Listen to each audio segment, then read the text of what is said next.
Hello and welcome to Peschardt's People, in which I, Michael Peschardt, travel to meet the men and women leading the way in the world's fastest growing region.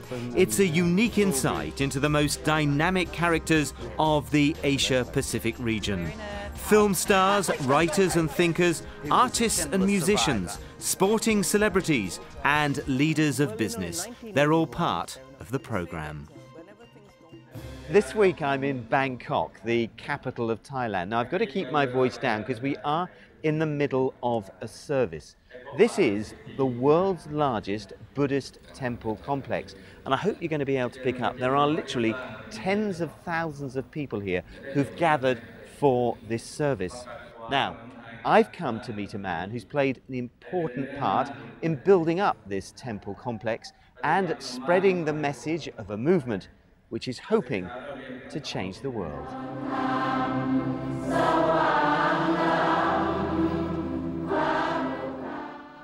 Everything you are about to see is on a grand, almost incredible scale. We were the first foreign camera crew allowed inside, even becoming part of the service. On this 1,000-acre site, they're building a new place of pilgrimage for Buddhists from around the world. They've even begun building a structure that will house 1 million pilgrims. It's an immense structure because it's about 3.2 kilometers in circumference. So you can imagine the sort of size of roof which it's going to take to cover the whole of this. So you're going to have a temple that's going to be 3.2 kilometers around? Yes, that's right. And in the center here is a pagoda. Phra Nicholas is one of the Dhammakaya temple's original group of monks. He was educated in the UK, but Thailand has been his home for more than 20 years. The temple is his life's work. The day we met, as on every other, Phra Nicholas had been up since before dawn. One thing you probably don't know is that we had a huge sort of controversy in the car on the way here about what I was going to wear, because I didn't have the right clothes. I had a blue shirt, and I've managed to borrow, thank you very much, from the cameraman Dave, this shirt, which is sort of more white, because everybody here is in white.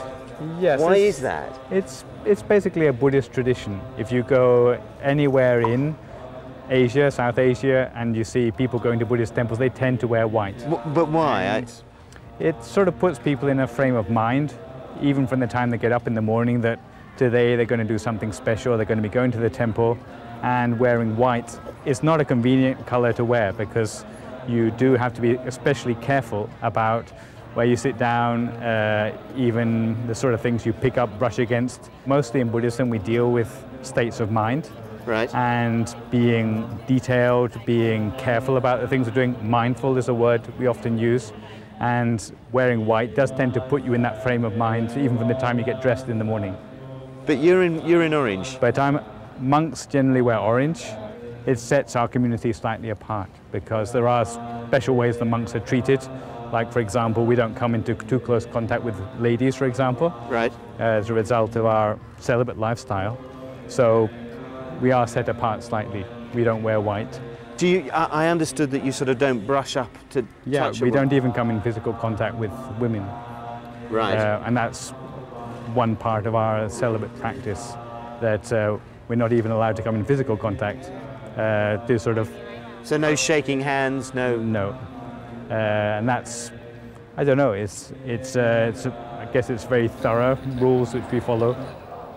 Complete celibacy is just one of the many rules or precepts a monk must follow.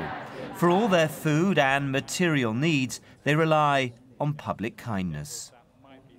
The idea of generosity in Buddhism is that we believe that what you give will be what will return to you by the law of karma. What you give will come back to you in kind.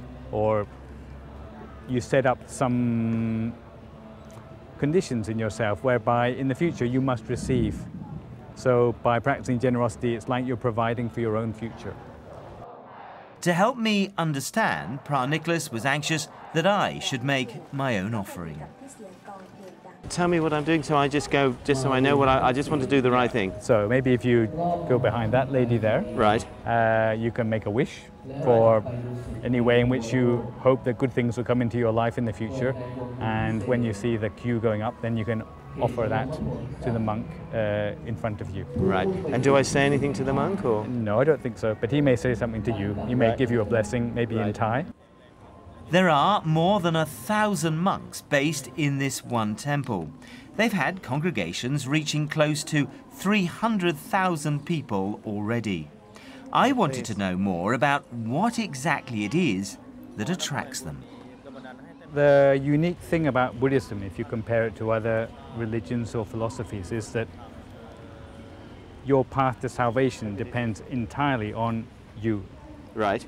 So it's up to you to work on yourself in order to purify yourself, improve yourself, perfect yourself to the point that you can achieve salvation for yourself. It's not, the onus is not on some external God or mysterious supernatural figure who is going to bring you salvation. So there is no God as such? We don't say there's no God, but we say that the onus is on us rather than on a God to do the work of improving on ourselves. Right. Therefore, people have to practice, whether it's generosity, being self-disciplined, or meditating, in order to secure their own improvement, personal improvement, overcome their bad habits, improve their good habits, and eventually become a person who is enlightened. All of which is good. Living well can only be a good thing. Exactly. Being generous, that can only be a good thing. What though, as it were, what's the benefit of that? When you say salvation, I mean, if say you live a very virtuous life, I mean, say for you, what are you hoping will be the outcome of your life? You're making a great many sacrifices. In Buddhism, we do believe in rebirth. Right. So we believe that what you do has effects on lifetimes to come. And as we come across a lot of suffering as a part of our life, the only way to deal with suffering in a definitive way is to make sure that we're not going to be reborn anymore. So you don't want to be reborn? Exactly. That's what we are practicing for, so that we don't have to come back anymore. So where would you go? Well, there's a place which is outside the system, which is known as nirvana. Right, oh I see. So when you reach the highest level... Then you don't have to come back anymore. Right. But in a way, I mean, that how long does it take? I suppose nobody knows. I mean, this is a stupid question, I suppose. But how long does that whole process take? Well, it depends on you. If you make more effort, then it takes shorter time. Right. So the idea of being a monk is that you're on the sort of, you're in the fast lane. Right. If you're a lay person, you may practice now and then. Right. The weekends, perhaps. Right. Maybe you're in the slow lane, but Right. you get there too eventually. Right. Right. Maybe it'd be a few more lifetimes than for the monks. One thing that, I don't know, interests me, bothers me, worries me, I suppose, is that there's an assumption that being a human being and life is about suffering. Whereas I sort of think of it as a joyful thing. This is a common misunderstanding about Buddhism, because Buddhists say that suffering is the reason why we do everything, but on the other hand there is happiness, and the suffering which is unavoidable in life, things which we can kid ourselves that we're not going to meet up with immediately, things like dying or being terminally ill or even being born and so on. These are all forms of suffering which we come across. Even if we cut our fingernail and cut our cuticle by mistake, it's a form of suffering. But what we're trying to do is to overcome that. So somebody like me, I'm going along thinking I'm happy. Am I living in a... Yes, but there's, apart from the sort of obvious things like dying and death and so on, there are also things which we tend to heap on ourselves in terms of suffering. For example, our attachments. If we think that our whole happiness in life depends on having a second holiday home, and then suddenly it gets washed away by a flood and we feel devastated by that, it's because of our attachment in the first place that we feel so devastated.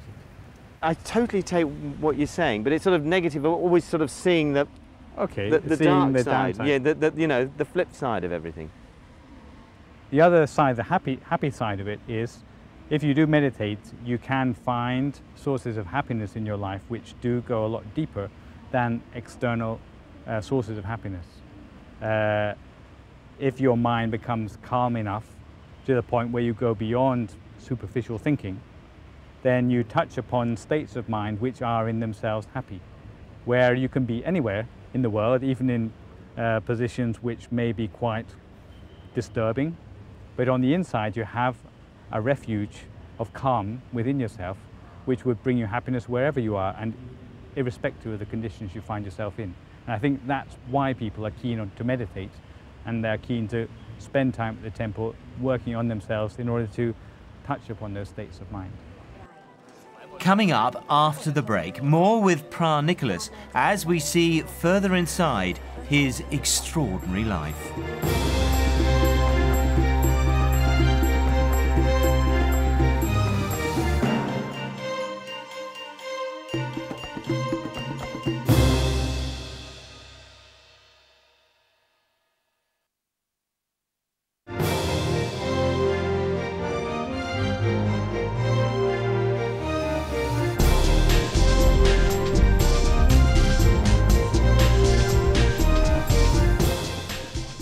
Welcome back. We're in Thailand with Phra Nicholas, one of the founding monks of the biggest Buddhist temple on earth.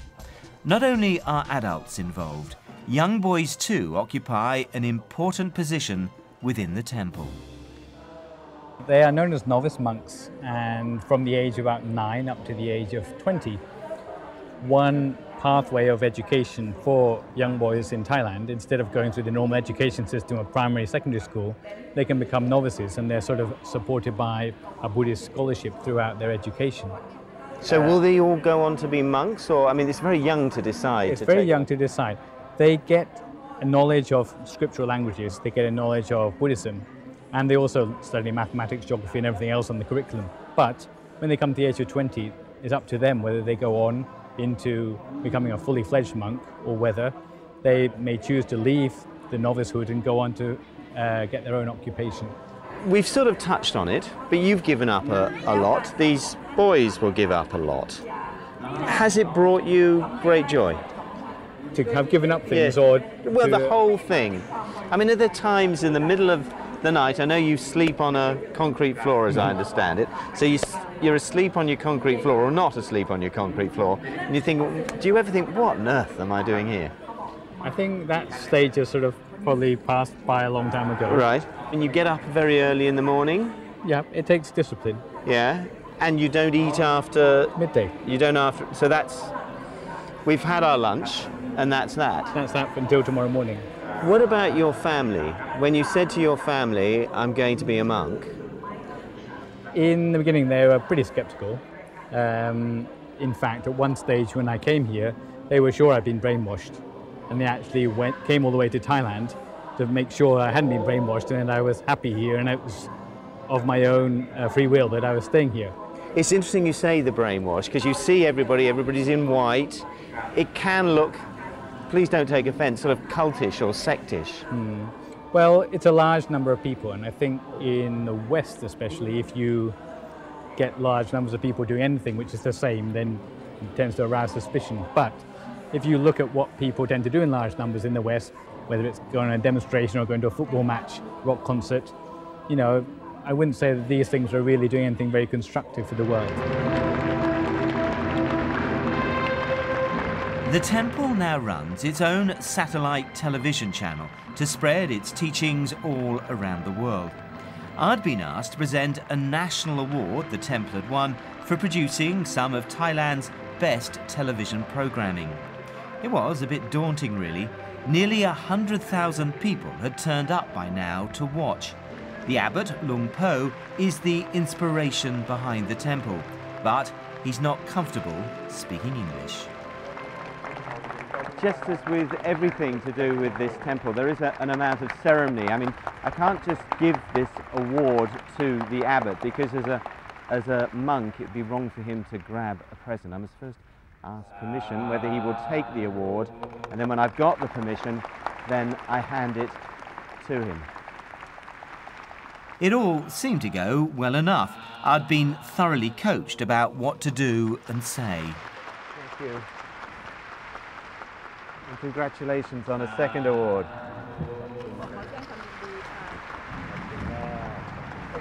Thank you very much indeed. This awards ceremony was a major part of the service, but sheer quiet dominates most of the time. That's what brings so many to the temple. Hour upon hour is spent in meditation. Although we wouldn't go out and try to convert the whole world to Buddhism, but the abbot here has the wish that if enough people meditate successfully, no matter what beliefs they might profess, but it will make the world a more peaceful place. As you know, I've been in one meditation session so far. I have to confess, I sort of nodded off rather than got any great consciousness, but that's obviously I'm just starting. Yeah. Why do you want to meditate? Why is it important that I should do that, everybody should do that? Because I think you need to be happy within yourself before you can relate happily to the rest of the world. And if you think about the state of the world today, where the world hasn't been free of a war for however many centuries, then you see that there is a need to bring peace to the world, unless of course you're an arms dealer or something, in which case, you know, maybe you have a vested interest in making sure the world's always at war. But in terms of the meditation, what do you have to do to get? Well, the meditation, basically it's a means by which you can learn to focus your mind instead of letting it be distracted onto various different things, scattering our attentions as it were. We learn to bring it onto a single point. And the important thing is that point should be within us. And that's a joyful feeling?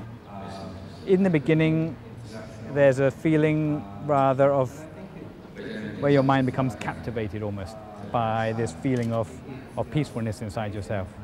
So it's this sort of thing which I guess the mystics down the century have been advocating, but of course it's not easy for most people to find. Phra Nicholas had one last thing to show me, a noisy, people-packed finale to our day. In a moment there's going to be a ceremony for pouring concrete to mould a pillar which is going to be used to support a roof, which is going to be put over the whole of this structure here. Right. It's an immense structure because it's about 3.2 kilometers in circumference, so you can imagine the sort of size of roof which is going to take to cover the whole of this. So you're going to have a temple that's going to be 3.2 kilometers around? Yes, that's right.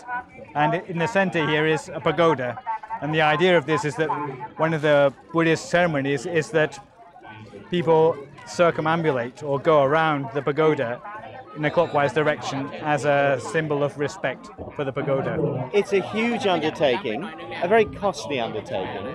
I suppose I've got to ask, where's the money come from? Well, as you see, there are large numbers of people coming here, and Buddhists feel that when they come to the temple, they should do something to help out at the temple by supporting it. And with these sorts of numbers of people, even a few pence from each person, a few baht, can help to make that a reality.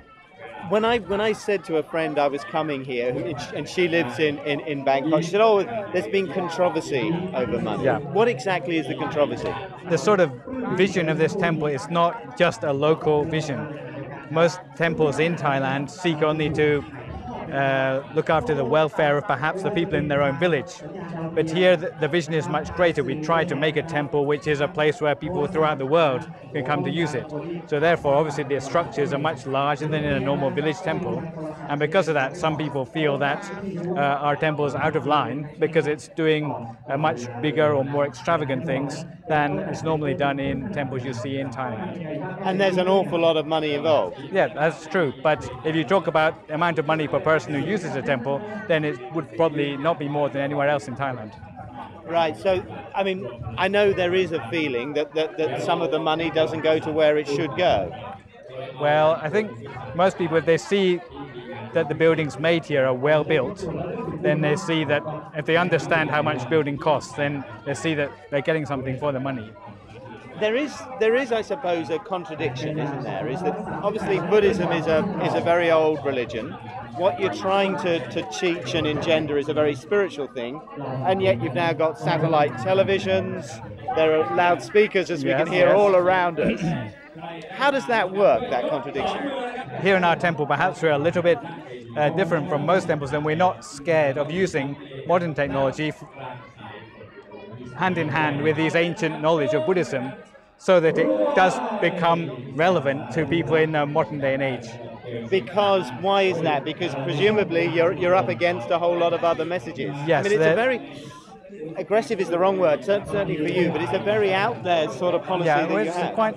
I think a lot of people, not just in our temple, have said that for Buddhism, the message is good, but the promotion is lousy. Right. So it tends not to reach as many people as would like to know about it. Here, we're not an evangelist temple, but we do make use of modern media because we feel that that's what people of the new generation expect from a place which they would like to be seen at. Right, so people here with mobile phones, would you have a mobile phone? Or? Yeah, because you can't find people here otherwise. Right. So, but we put them off when it's time for meditation. Well, it's been a fascinating day. Thank you very much for showing me around. Well, it's an extraordinary place. Okay, thank you very too. much for being on the program. Next week, inside the mind of one of the world's great showmen, meet Mike Mizrahi, the brains and the vision behind opening ceremonies and some of the grandest of occasions.